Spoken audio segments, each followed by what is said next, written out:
Good morning, everyone. I've been cooking up some PvP builds, and I made a heater for you today.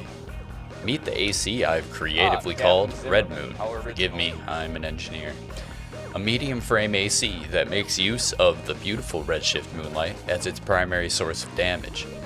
This build specializes in mid to close range combat and is more than capable of going toe to toe with Zimmerman shotguns and other meta loadouts. I shared this build with a fellow PvP host on Twitch, StrikerHutassa. He also does YouTube, check him out, to see what he would think about the build.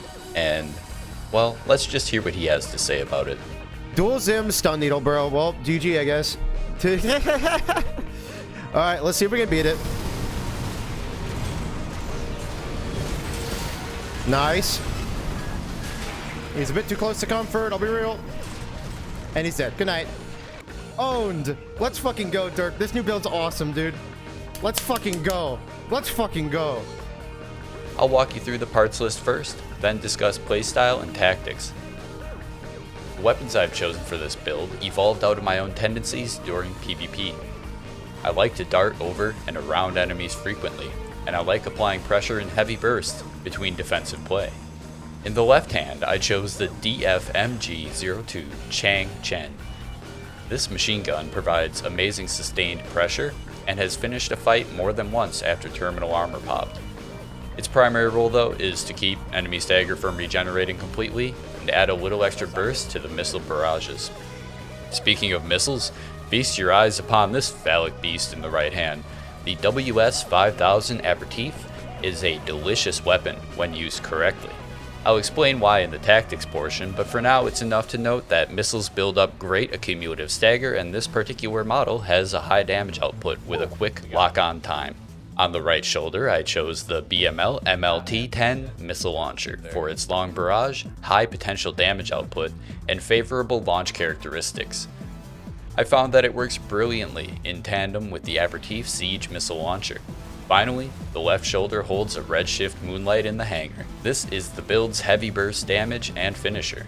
The Redshift variant boasts higher standard attack damage, but lower charge attack output.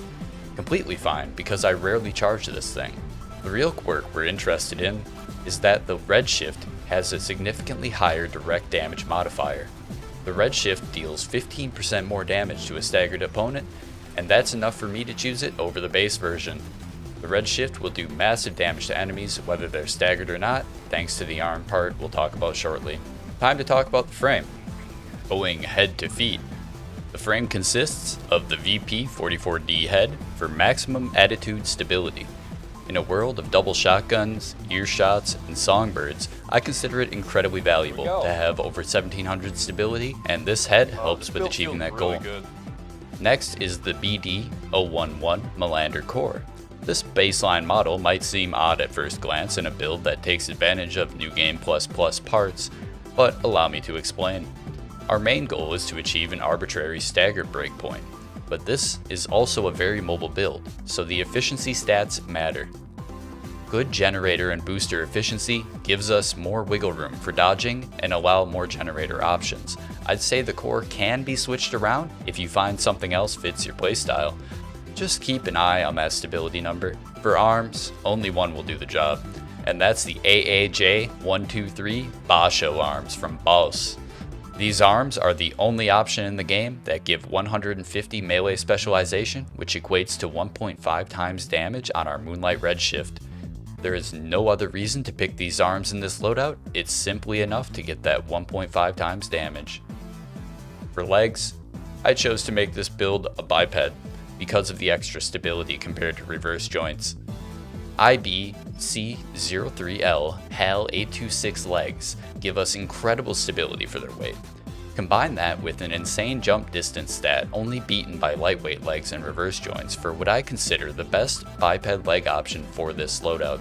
It's worth noting the legs also sport good defense stats and a very low energy impact, contributing to the fast regeneration this build needs to overwhelm opponents. Internal parts are complicated in Armored Core 6.